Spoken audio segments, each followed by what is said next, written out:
Good morning, everybody. Welcome to Engaging Students Visually in Synchronous and Asynchronous Remote Instruction. And hopefully Jaclyn will explain the title even. So this is a series of webinars that we're doing, and we've been doing this for 2 weeks, and we've had tons and tons of people joining us. Thank you very much. Today, the person who will be doing the presentation and then most of the talking is Jaclyn Carabinas. And she is Google certified, and we've been using her for Google training for 2 weeks now completely. And she works with Heinemann and UNH. And there's a picture of her. And I am the Director of Assessment and Math Curriculum from Demonstrated Success. I'm Ann Mordecai. Karen Matzo is also here. Hi, Karen. Hi. She's the Director of Professional Development for Demonstrated Success, and you can read some stuff about us. We want to thank the DOE today for putting on these webinars and providing access for everybody. And really thank you for all your work. And from what I can tell, I mean, it's really hard for teachers. It's over the top hard for teachers who also have children. I don't know how you're managing that, but it does seem like everybody's beginning to get into the groove, which is nice.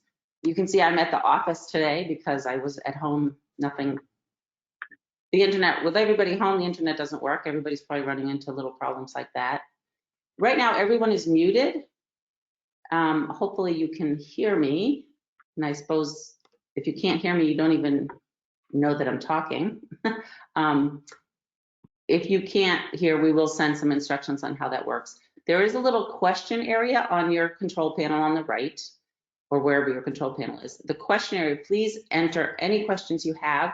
Jaclyn will answer them as we go, and if she doesn't get to some of the questions after the webinar is over, we will send all those questions with the answers to you. We're going to send you a link, and you'll have the certificate, a link to the recorded version of this. What else is on there, Karen? Any handout? So we'll send you a variety of links, right? So there's a link to a public Google folder that has the actual PowerPoint, a certificate that doesn't have your personal name on it, but has the name of the webinar, the length of the webinar. You are invited to download that certificate and insert your name. It is fine. People have been doing it since we've been in business.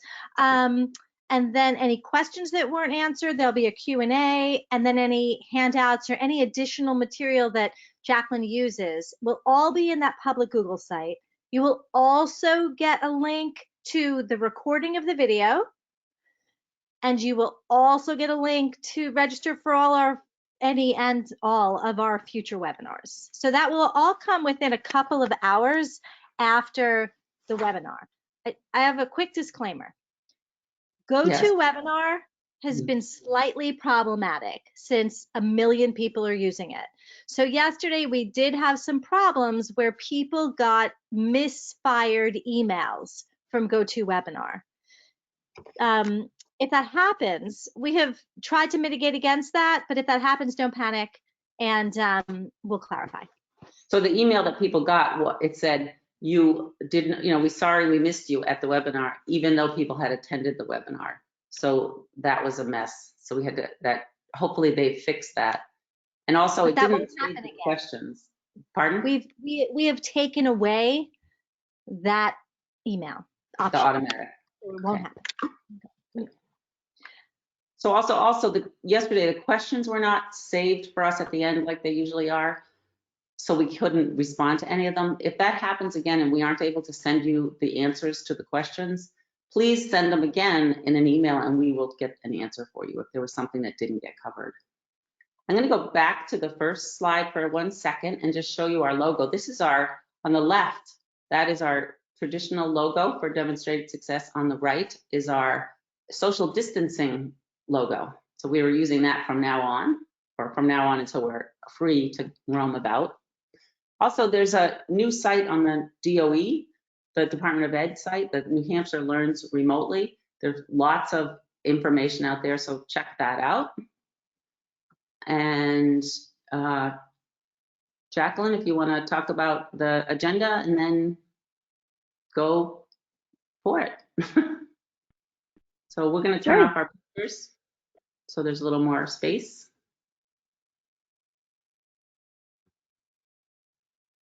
And I will share, you get to share the screen.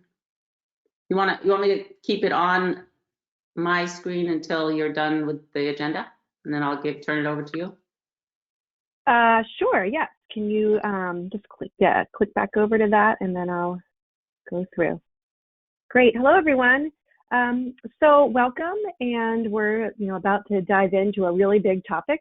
I really broke it down into some pieces today that I thought would be manageable in an hour. I always do get a little overexcited and pack as much as I can in there, but I really tried to break this down for you all today. We're really going to begin how I have been beginning, which is thinking about what's important right now. We're going to look at some of the resources I'm referring to, so you understand the resources that I'm sharing and why I'm sharing and what you'll find there. And then we're going to dig in. We're just going to look quickly at Google Meet and Zoom. And after we go through Google Meet and Zoom, we'll take a look at some of our other ways that we can work with students with images and video. And share some ideas there.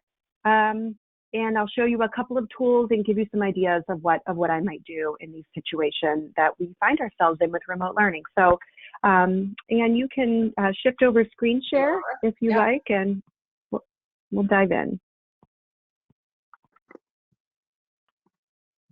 Uh-oh. Okay. All right. We are ready. We are good to go. Thank you, Anne, and thank you, Karen. And thank you, of course, to Demonstrated Success and the DOE for sponsoring these webinars. So welcome. We've been doing a lot of webinars, and what I've been realizing is that so many people have not done this before. You haven't done online teaching or understand that digital teaching and learning pedagogy. And one thing that I have learned over the years is that it's really important to not take all of our face-to-face practices and just digitize them. So while there are many practices that can be translated to digital or shifted into a digital environment, there are some things that we can rely on more heavily in a positive way when we have a digital environment, and that is relying on using images and video to really engage our learners and pose opportunities for critical thinking. So taking a look at thinking about the title. So we're thinking about engaging students visually for synchronous and asynchronous remote instruction. If you haven't explored these words yet, I can help you with those now. Synchronous essentially means in time. So right now, if you are on this webinar live, we are working together synchronously. You are posting questions, I am presenting live. It is 10:08, and wherever you are in New Hampshire, it is 10:08, so that's synchronous. Asynchronous is, for example, when everyone submits questions here in GoToWebinar, and then I answer them later. I answer them after the fact. I answer them in my own time, and then you all review them in your own time. So that is the primary difference that I can give you between synchronous and asynchronous. And so thinking about our students and what's important right now, it's really important to think about maintaining our relationships in community.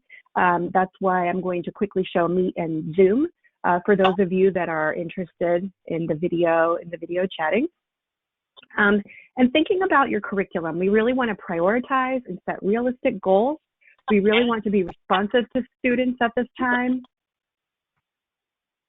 And we also really want to make sure that we are, we're not overloading students with too much text, too much in this time, that we rely on some images and video. And all of the tools we choose should support access for students, should support our goals, and support critical thinking. Clint? So Can you yeah. go ahead and make it full screen? Say it again? Can you take your beautiful face away and make it full screen? Yes. Thanks. Yes, I absolutely can. Thank you for that reminder. All right. Okay, everyone, my face is gone, but you can still see my screen, so fantastic. I did paste this link In, Can't see your screen. no. Okay, can you pass off sharing one more time to me? Sure. And? Oh, there we go. Is it on now? I have a green bar. Yep, perfect. Absolutely perfect. Okay, wonderful. Great, thank you. So I pasted a link to this document in the chat. I will just pop it there again in case anyone missed it. And that way you can see sort of what I have planned for today. Okay. So here we go, thinking about synchronous opportunities with Meet or Zoom. Google Meet, it used to be called Google Hangouts. It's had a number of different names over the years. And you probably heard of Zoom. I think Zoom became a household name overnight. And, you know, both of these are very similar tools. In many ways, they're almost identical. So it may not matter which one you choose unless your district is requiring you to use one or the other due to any permissions that they've collected. But they really are very similar tools. So today I'm going to show you how to get a link, share the link with students in Google Classroom or in whatever platform you're using, whether you're emailing it or using Remind or Schoology or any other platform. I'm going to show you that. And then if you have lots of how do I questions about the nuts and bolts and details, I'm going to direct you to their support pages, or I can help you after because I won't have a lot of time to do nuts and bolts. I'm just going to do the very simple, get a link, get it to your students so that you can have a synchronous meetup time.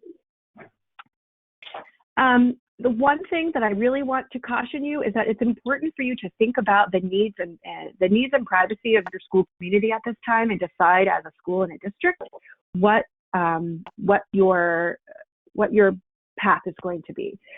Deciding what kind of permission slips may be needed, understanding that not all families will want to engage in synchronous instruction or video time, meeting time.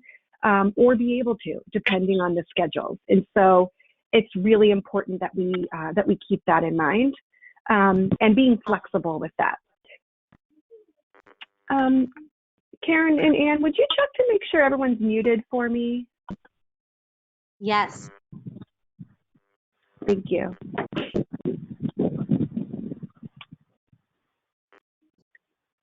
So it is really important to be, while it sounds really exciting and easy, oh, I can just send a Zoom link at 9 a.m. and at 1 p.m. and everyone can jump on for the math lesson or the read aloud. That may not be the case. And so you really want to think about what your goals will be for that synchronous time and what might be better saved to post as a video or learning opportunity for asynchronous work throughout the course of the week. You really want... Mm-hmm. Come here. Do you want some Cinnamon Toast Crunch? Huh, everybody is muted, but we are hearing other people. Let me see.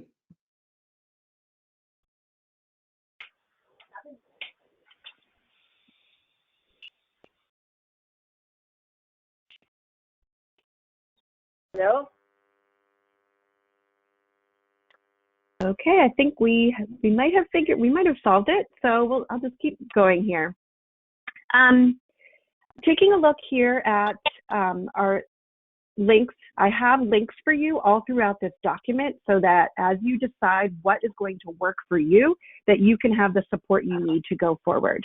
I could do a full day workshop on using images and video for this. So my hope for you today is that you get some resources, you get some links and form an idea of one thing you want to try and get good at that one thing. And then maybe as you become comfortable, you can layer on one more thing if you feel you and your students are ready.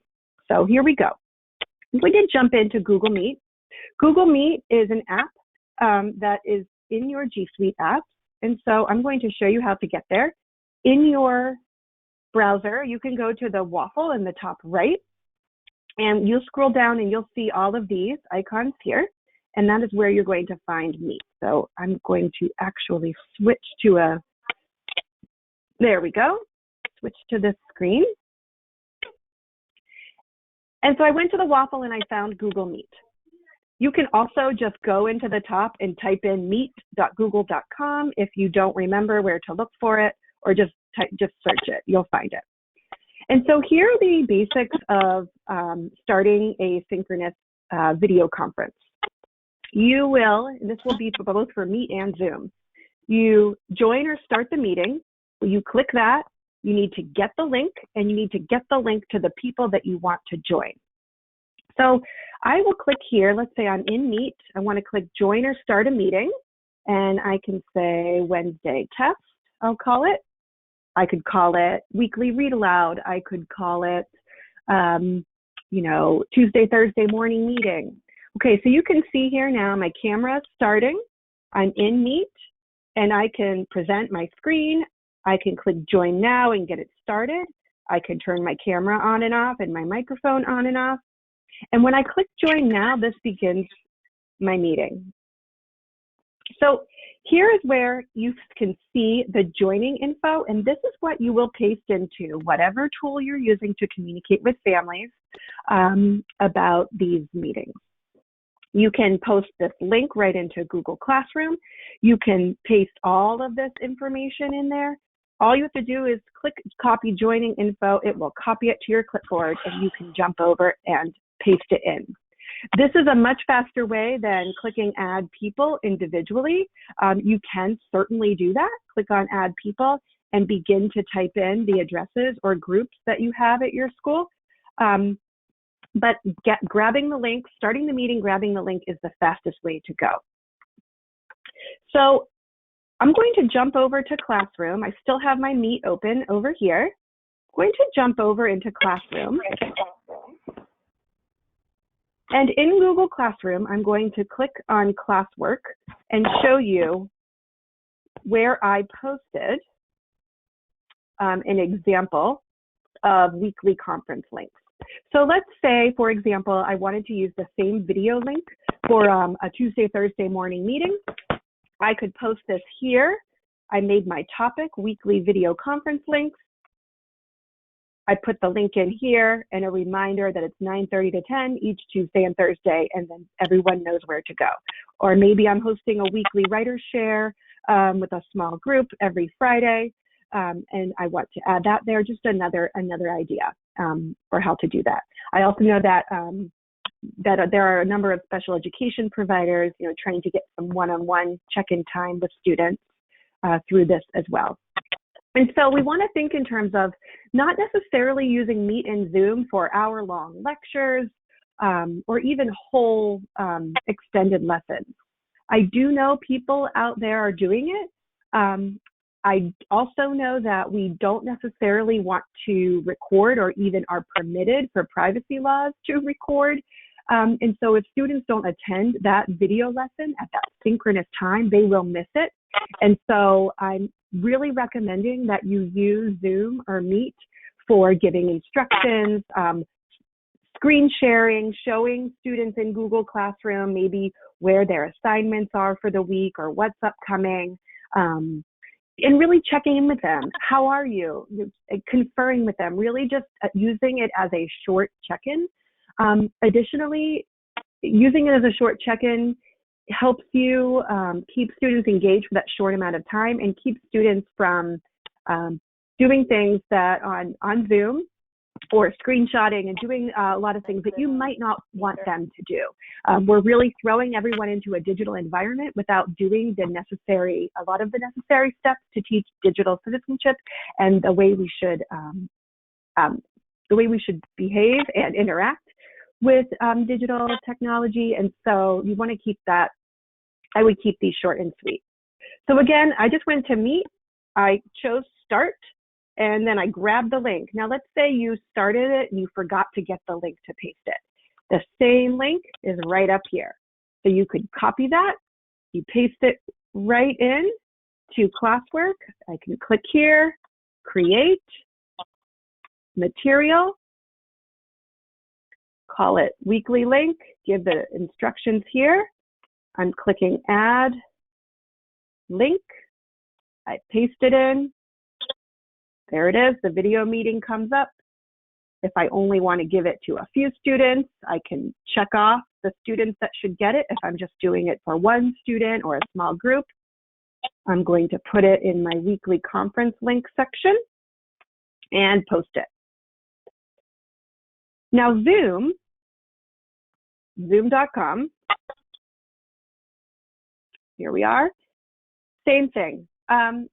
Zoom right now is, well, Zoom is always free, but with limited features. They are offering the full features free for K-12. If you have your administrator contact Zoom for that, there's information on the site.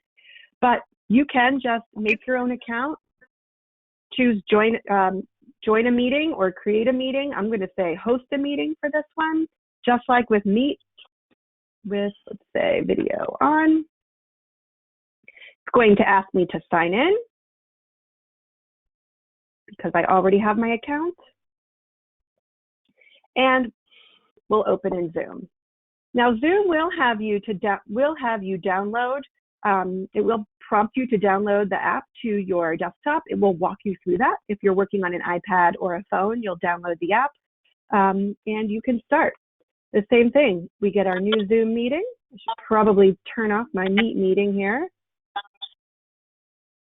Okay. Whoops, wrong screen. There we go.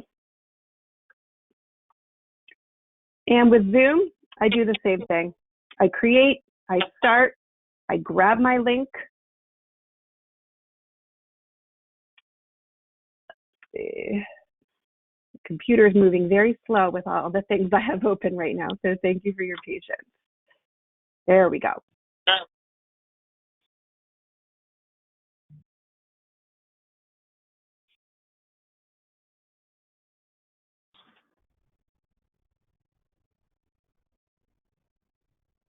Always wants to verify so many times who you are.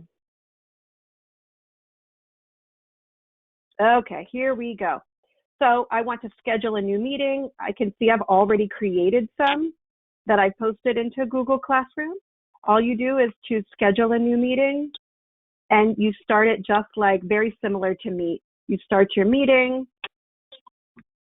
Here's a bunch of information. Some of it won't be necessary to you at all. You can require a meeting password if you want to. You can mute them before entry.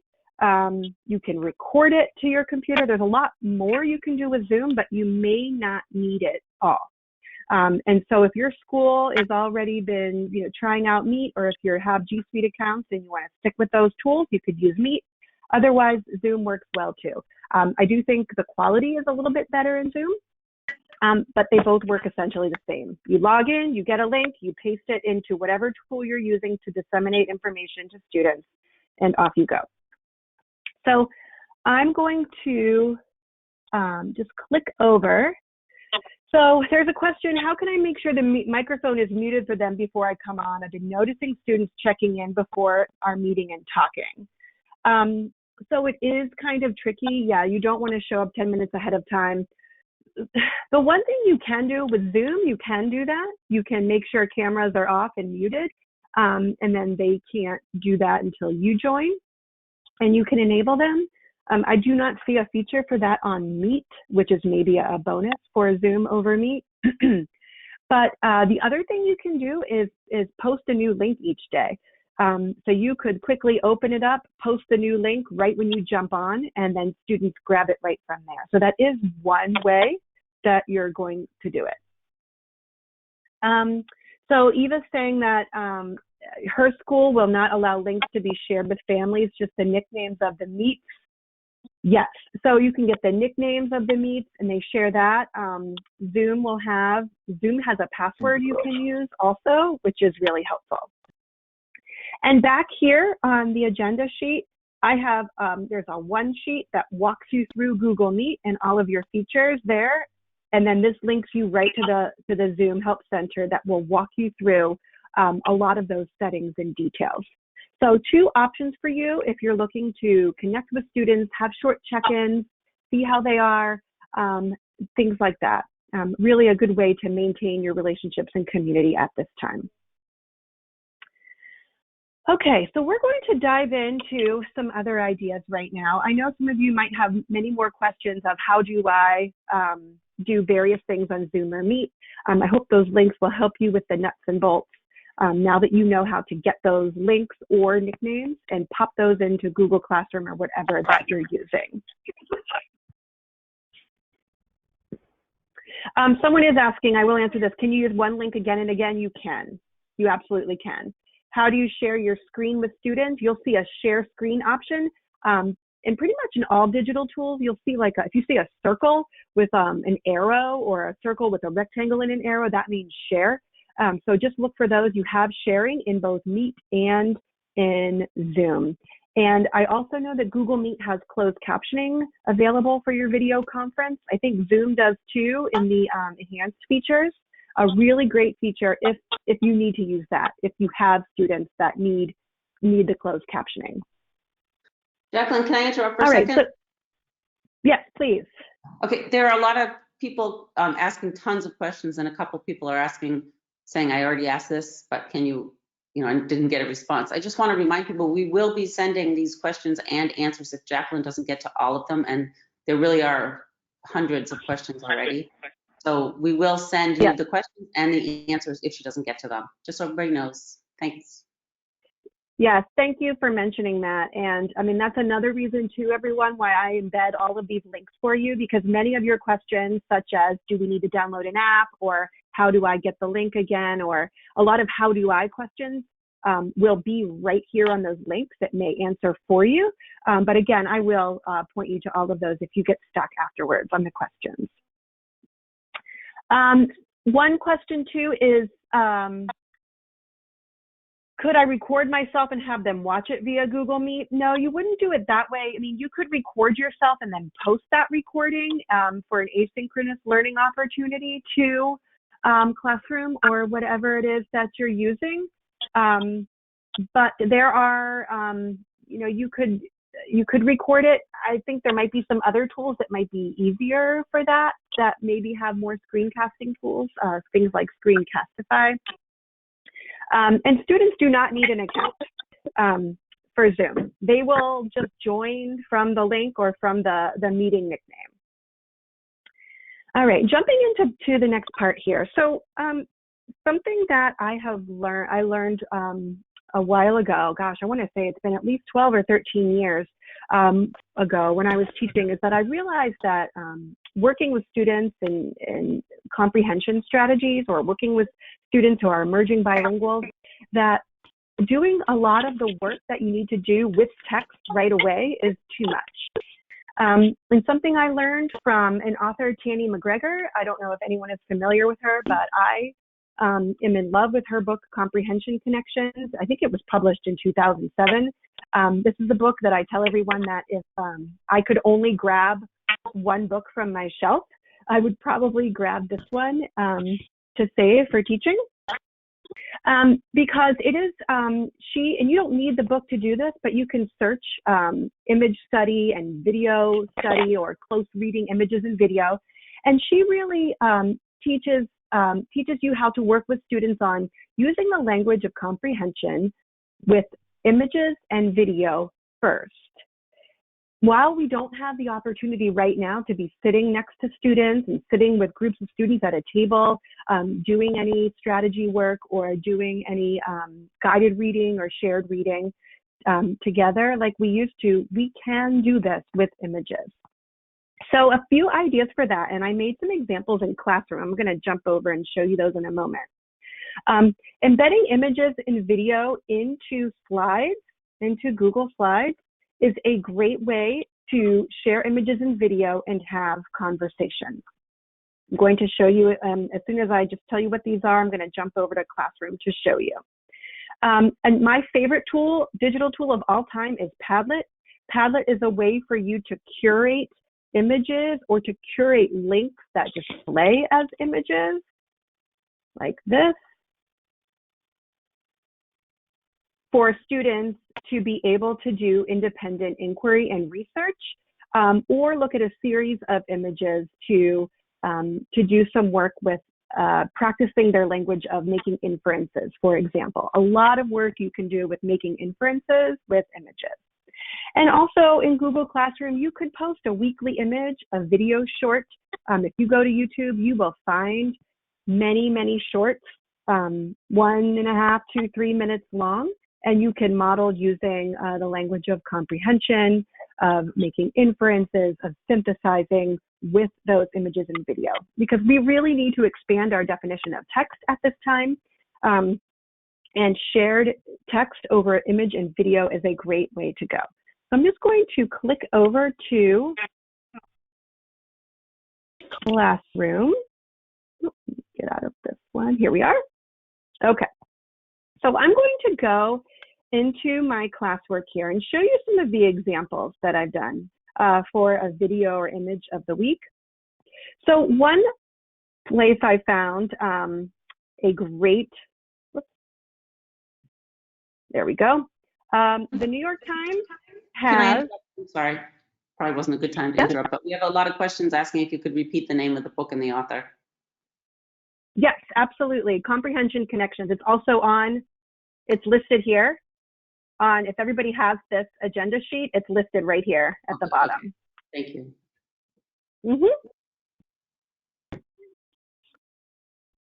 So the New York Times has a what's going on in this graph site.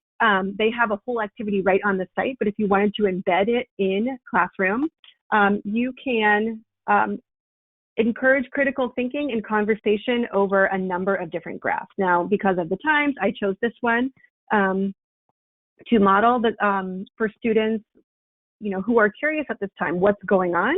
And the way you would do this is, at least the way I would do it, is I would post this in Classroom, not necessarily as a scored assignment to start, but I would post it, and I would post it with the prompt.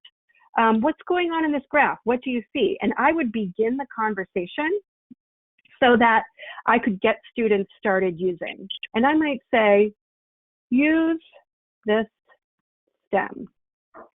I noticed that, or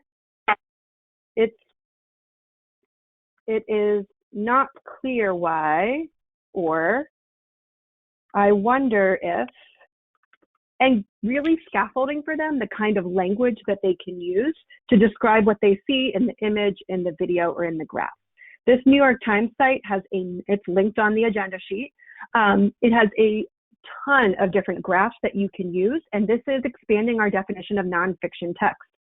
Really getting students to practice conversing with the language of what they are inferring, what information is there, what the author is trying to tell you, the author's purpose or the author's message. So you can take all of those things that you do with text and you can apply it right to an image.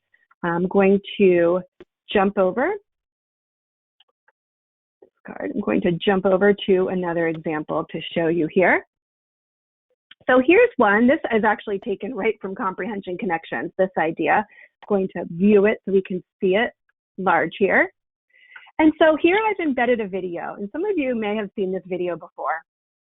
I've embedded a video using Safe YouTube. Safe YouTube is a site. It's linked for you to try on the agenda sheet. Basically, all you do is you take a YouTube link, you paste it into Safe YouTube. It gives you its own link, and so you don't have to worry about sending kids to YouTube. So I've done that here. The one thing about that is it does open in a new tab. If you do use the YouTube embedding link, it opens right here on the screen. It doesn't make students leave the tab, but again, up to you and what you and your school have decided with YouTube. And so here I've posed what we're going to do. Perhaps we've been working on the language of synthesis. Using language like, at first I thought, ... but now I know, ... and filling in that way. And I would always start the conversation to model the language, and I would post it for students. Now this is organized here in an assignment, but you could just do it in a post in the stream. And I would recommend that, especially for, there we go. I would recommend that, especially if you were just doing it to practice first. It would make it ungraded. You could just post it right in here in the stream. Here we go. Here's an example. So you might do a See, Think, Wonder. And so this is a great way to find out what working vocabulary students have for a unit that's upcoming. And by scaffolding conversation, by posting thinking stems, helping students use language like, I see this, I notice that, I can infer that, and really choosing the stems that will work best for your students at that time, then you can practice that here. So this is an image that we pull up and students can click in. It comes right up in the screen. And there's a lot that people can do. A lot of conversation comes from image study. It is a really fascinating experience to see what students learn and what they share, the questions that they share. What's really interesting too is over time, as students are conferring over this image, as the comments go on, and they can reply to each other if you set that, what you'd start to notice is some of the working language that students have for a topic, but you also can see where they're getting stuck. So if they can't get beyond what they see, if they can't get beyond the boxes and the people and the kids, you might need to nudge them to try to look differently, to make more inferences about what could be happening. And again, thinking of this as an expanded definition of text, putting the image right in here so students can view. So I know I've showed some quick examples here, but I'll just quickly show you again in Classwork. And at the end of this, I'll give you the code to this classroom so you can go in and look more closely at these. I don't want you all to stop and take the time to join the class now in case that causes some technical difficulties, but I will give you the code to this class.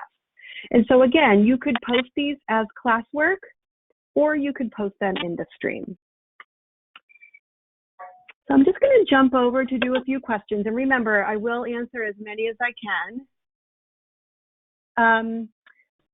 Let's see, I'm going to scroll down past the Zoom questions. Yeah, so Meg is asking, is there a way to add bigger text fonts or graphics to the post in the stream tab? The text is small and bland. I agree. It is. There isn't. I'm sorry. I wish I had a better answer for you, Meg. But right here, do you see how these are just condensed right now? You don't see the full thing, whereas here you do see the full post. The difference in that is that this is posted. I posted this just on the stream. I didn't post this as an assignment or anything like that, but these were posted as assignments. And if I wanted those assignments to be shown in full view here on the stream, I would need to choose that in my settings. So up here, the gear is your settings in Classroom. And when you go down to the general settings in the stream, this is where you decide who can post and comment. I would say students can only comment. That will keep your stream nice and clean. But right now I have show condensed notifications. But if I choose show attachments and details, then every assignment I post will show up on the stream. And that might make it a little bigger for you, Meg. I mean, the font is still the same size, but that may be the difference from what you're seeing. I don't know. It depends on how many things I was posting.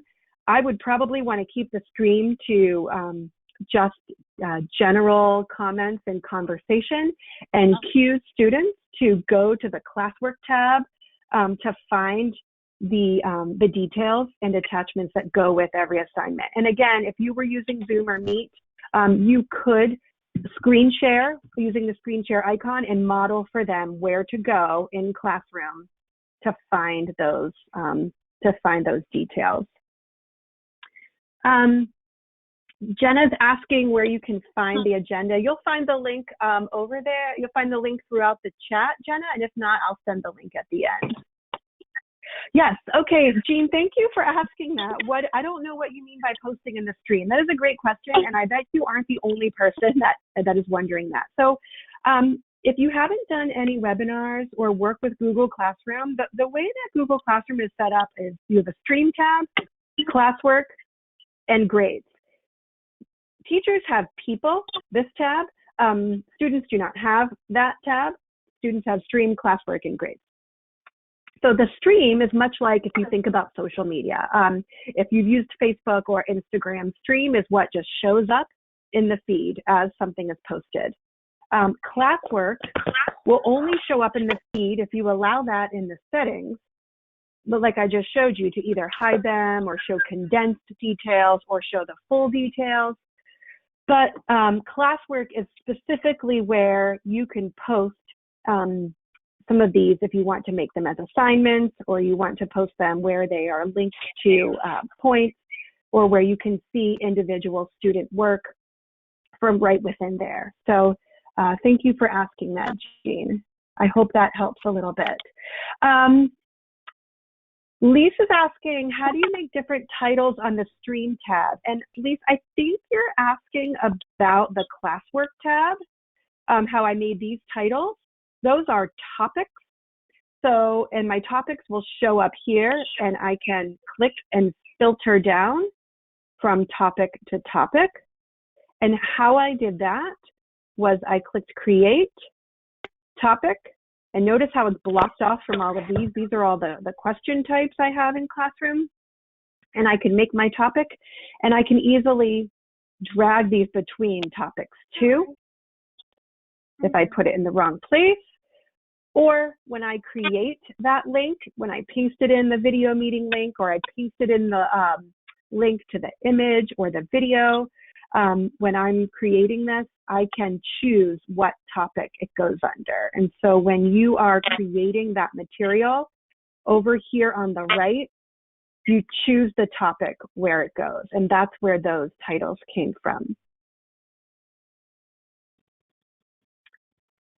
How do you take out an assignment to put it in another? I think you mean in another topic. You can click and drag them.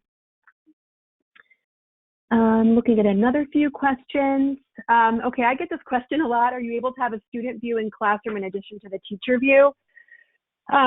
If you, the short answer is no, but if you do a quick Google search of student view in Google Classroom, you will find many people have made videos out there showing the student view. So that's absolutely something that you can find out there in a pinch if you don't, if you haven't been used to seeing that. Yeah, so the stream is visible within Classroom. That is the main place that you go.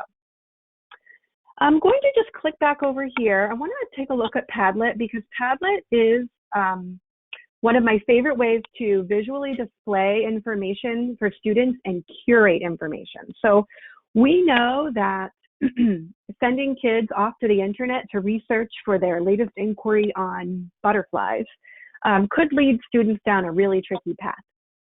And we also know that just giving kids a bunch of links doesn't necessarily engage them into what they're looking for. So while you certainly could create a document of links to share with your students of all of the links that they would need for a topic, or you could even post a topic in Classroom called supporting links for butterfly inquiry or for outer space unit, you could do that, and they would give you little, you know, they do give you little previews here. I really like Padlet for this, because it is the kind of tool that when you post it, oh, I lost my Padlet. Let's go back to Padlet here. There we go. Because when you create things on Padlet, you have so many ways to display them visually, whether it's just curating links or if you are actually laying out your activity here. And in Padlet, you can share the link right to Classroom and give the directions. All of your instructions are on Padlet. You'll click here, you'll find your resources and instructions, and you'll be able to come back to Classroom and share your work or share your thinking. So I'll just give a quick tour of Padlet.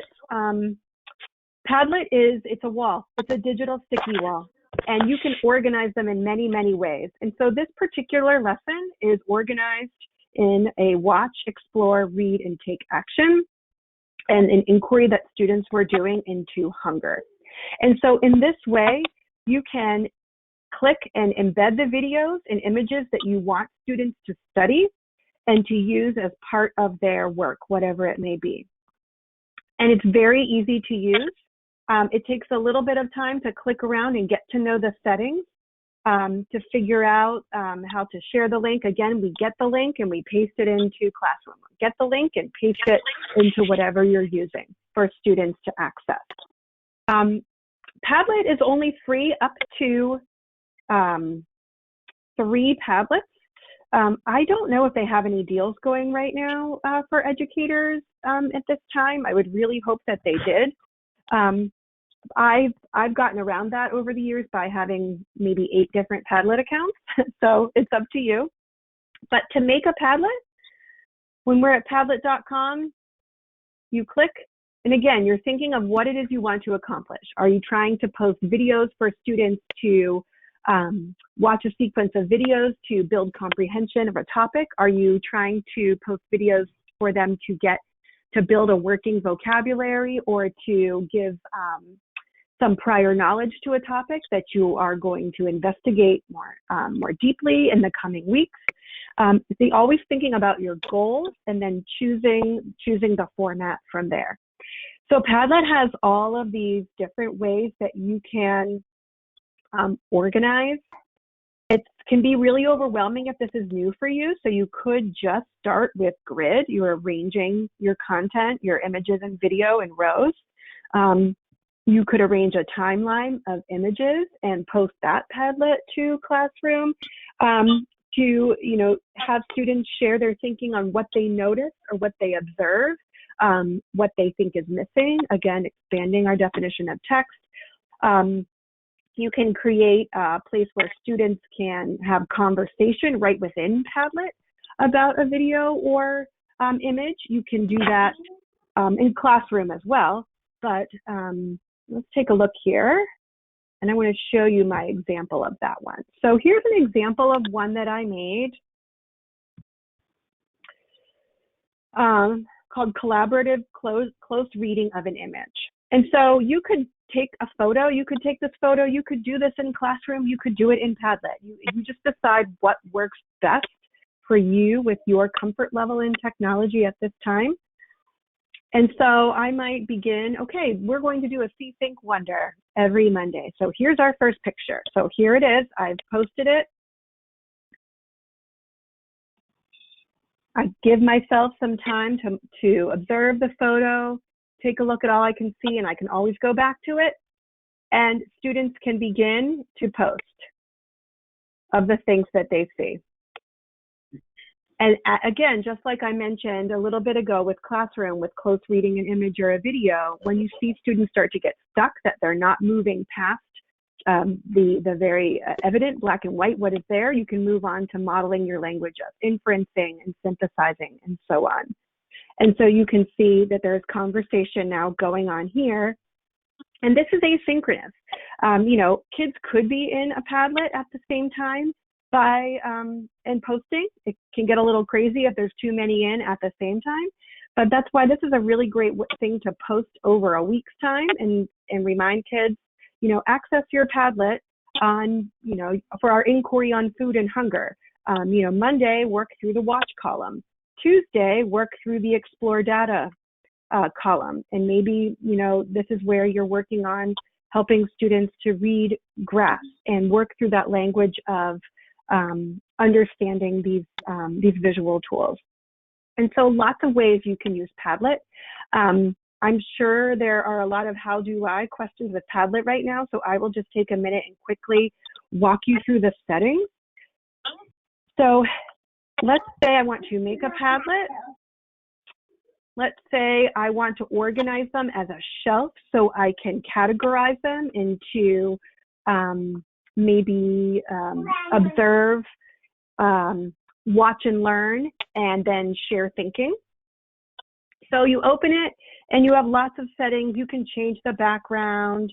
You can get the address, the wallpaper, all of those fun things that our tools give us. See this very familiar gear for a setting.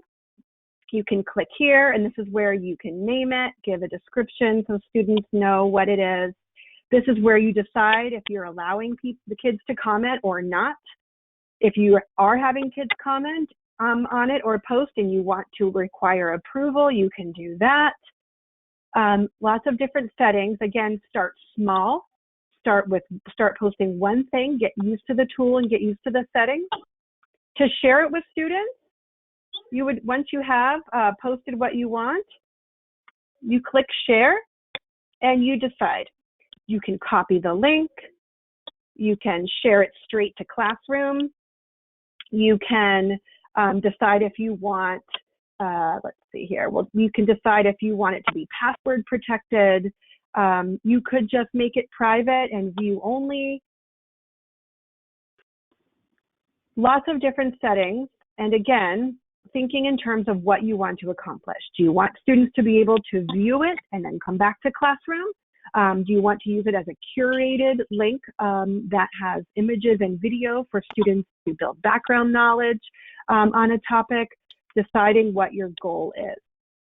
And again, copy the link and you would go into Classroom and paste it, or you could just click share right to Classroom if that's what you're using, and your Classroom will open in a separate window and walk you through the steps.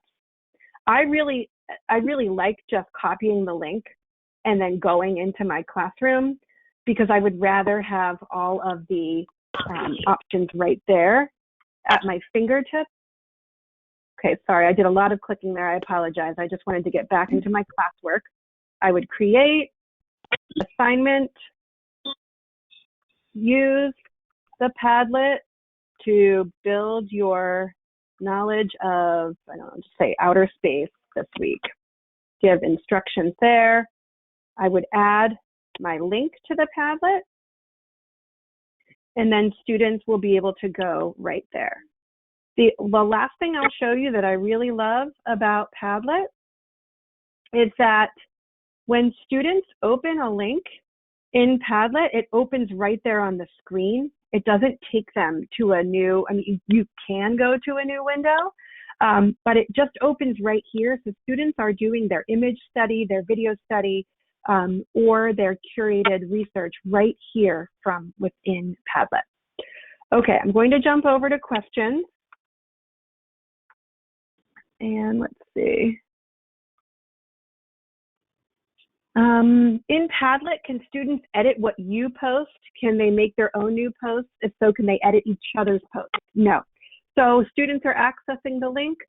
They don't need an account. So you'll see that in the example I showed earlier, they had, you can see anonymous. I'm going to go back to that. Go back to that one Padlet. Here we go. So because I shared the link, students only have, they're just posting on their own screen. So when you share it with them and you say that students can add to it, they can't edit someone else. I have edit, so I can delete someone else's post. And I have those controls because I'm the teacher and I created it. But students do not. Students would either click or you click on the bottom and you have your post. So no. Can you use a Padlet and build on it like a Google Classroom stream and Classwork? You could. I would keep your Padlets themed though, and very keep them. What's the word I'm looking for? Make your Padlet very specific to the goal and make it very clear. So if students are using the Padlet to visit the image of the week, and then they're coming back to Classroom to share their thinking on it, I would do that. I wouldn't use it as an ongoing stream throughout the duration of remote learning, but you might use many different Padlets to visually display the supporting videos and images you're using in whatever content area you're teaching.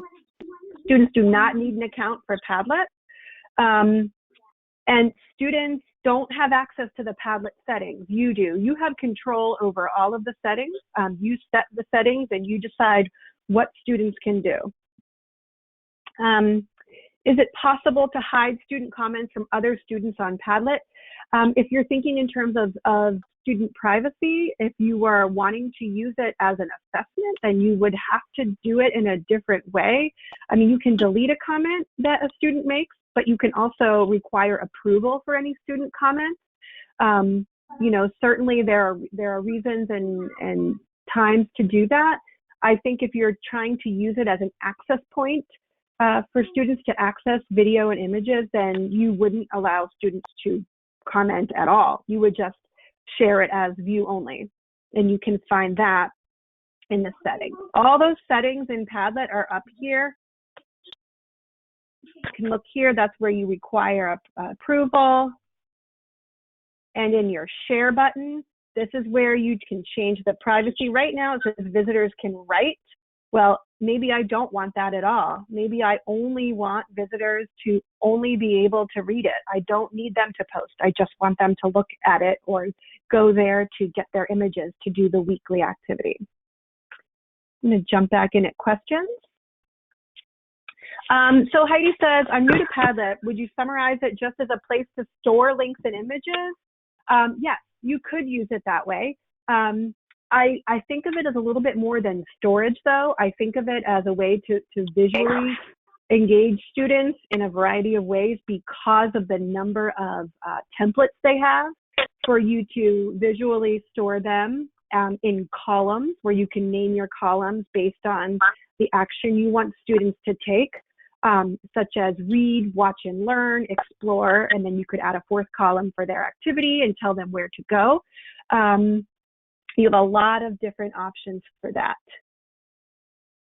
Let's see, Google Classroom, how do you create an area for the resources for the module you're working in that it lasts over several weeks to prevent them scrolling in the stream to find what was posted earlier in the week? So the best way I can answer that with the time that I have right now is, let me go back to my classroom, because thinking in terms of if you're going to do a video of the week, if you're going to do a daily comprehension practice with an image, yes, that can get very messy in the stream.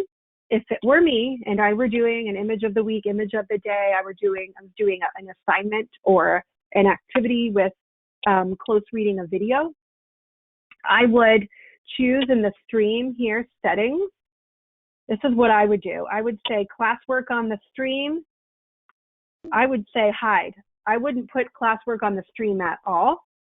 Let's see, students could only comment, and then that way the stream is clean from all of the assignments. So you see I got rid of those.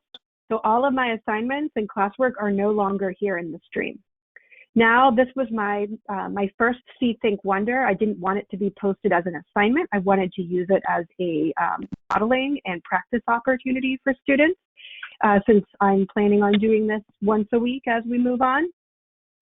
But then again, students would need to know that classwork is where they would find their weekly link or their unit. I helped a teacher just a couple of days ago who wanted to post Monday, Tuesday, Wednesday, Thursday, Friday as her topics, but still keep an archive from week to week so students could still access it. And I showed her how you can drag and reorder these. So you could drag things down. And she and I also came up with a workaround of creating a topic called archive. And I'm going to drag this to the bottom. And so then anytime something is completely done or completed, I could drag it into my archive. And that can help keep classwork a little bit cleaner for you if you would like. I know you all have so many questions on how to use Zoom and Meet, and probably more questions about how to use Padlet and Classroom to engage students visually. And so what I'm going to recommend to you right now is to think, what is the one thing you want to start with? Do one thing at a time and decide what the best approach and settings and gradual release will be for both you and your students, because you have your technology learning curve right now, and so do your students for this new situation. So if you are starting with wanting to use Meet or Zoom, then I'm going to point you to the links in the agenda outline to really practice and think through how to create, copy the link, paste it into Classroom or whatever you're using, and give it a try. Maybe even just doing a tester, a 10-minute Wednesday morning meeting just to see how it works is an okay way to start. Pretty much everything that you're doing, whether you're in Classroom or you're using Meet or Zoom or you're getting images and video, is that you're working off of links. So if you can become really good at copying and pasting links from tab to tab and platform to platform, that is the major tech skill you're going to need at this time, is copying and pasting the links from one place to the other. Looking at, I didn't really get to go into any of the slides examples, but there are some supporting links that you can test in there. And again, remembering that we're trying to use images and video to expand our definition of text at this time, to help students think critically and practice these vocabulary and comprehension strategies, and use the tools to support that. So here are some supporting resources to help you with all of that.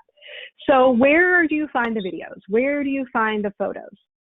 The Digital Public Library of America and the New York Times, what's going on in this picture that I linked here, those are both free. The examples that I used today, that's where I got those, the graphs, the what's going on in this picture, I got the picture of the kids with the boxes, that's where I got those images. If you are still lost in Classroom and you think, okay, this was all too much for me, I really just want to post an image in Classroom and have a conversation, and that's the only thing I want to tackle right now, but you're forgetting how to do these things in Classroom, this support.google.com/edu, you literally can type in, how do I post an image to Classroom? And it gives you step-by-step. Step 1, do this. Step 2, do that. It will answer most of your how do I blank questions. And this site I've referred to in pretty much all of my webinars so far. In this distance learning support site, you will find lots of links to places with videos to do and ideas for doing some close reading and images and videos. Kristen and Katie are continually adding to this site, and they post a lot of the sites that they use to get images to use with students and videos. Just looking at time, I don't have a chance to highlight any of those for you right now, but the one place for videos that I really found was a great recommendation it's called The Kids Should See This. And I love The Kids Should See This because these are videos that give you so many ways to post a video, for the week, and really work through posting different questions each day to have students think differently about it, working through adding into, building your prior knowledge, giving kids vocabulary that you want them to try to use as they explain what's happening in these videos. Using the language of inferencing to try to figure out what's going on in the video. Lots of different things you can try. So I'm a huge fan of The Kids Should See This. And again, this could be your one tool. So I've given you so many things to try. And again, I can't say it enough, just find your one thing to really try and do and get really good at that and move on to your next one after you're feeling comfortable.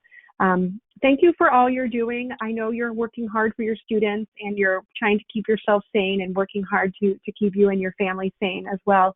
And just hold yourself in compassion, be easy on yourself, and you can really help students in this way with images and video. Oh, thank you, Jaclyn. I hope everybody can Do you guys want to call Charlie? It's funny how that we're getting other people's voices even though everyone's turned off. But thank you, Jaclyn. Really, you have given us so much information. And I just want to remind people we will be sending out the certificate, a link to the certificate, a video of the webinar, answers to the questions, and just be patient and be kind to yourselves. This is all a huge learning curve for everybody. Take teensy little baby steps, and don't forget to go to Google for help. I forget that when you think it would be automatic, but I forget to go look at Google when I don't know how to do something. Please check out the Demonstrated Success website, Demonstrated Success site, where we have a listing of all the webinars that are coming up. you can either go to this link that's listed here, which is, it is a live link when you download the PowerPoint. Whoops, I meant to go back one. Or you can go straight to you can just go to demonstratedsuccess.com and look for webinars and workshops and click on virtual learning. Let's see. This afternoon, we're starting a new series of New Hampshire student performances. So it's going to be students from around the state performing, and we're going to kick it off with Sam Robbins, who is a Portsmouth High School alum, and he was on American Idol and The Voice. Tune into the Demonstrated Success Facebook Live at 4 o'clock. And here are all the emails except for mine, but that's okay. And be kind to yourself. Thank you very much. Thank you very, very much, Jaclyn and Karen. Yep. We're all there. Yes, thank you. Thank you. And remember, everyone, I'll answer all your questions, so be on the lookout for that. Great. Thank you. Thanks Okay, a lot. thank you all for joining us. Bye. Bye.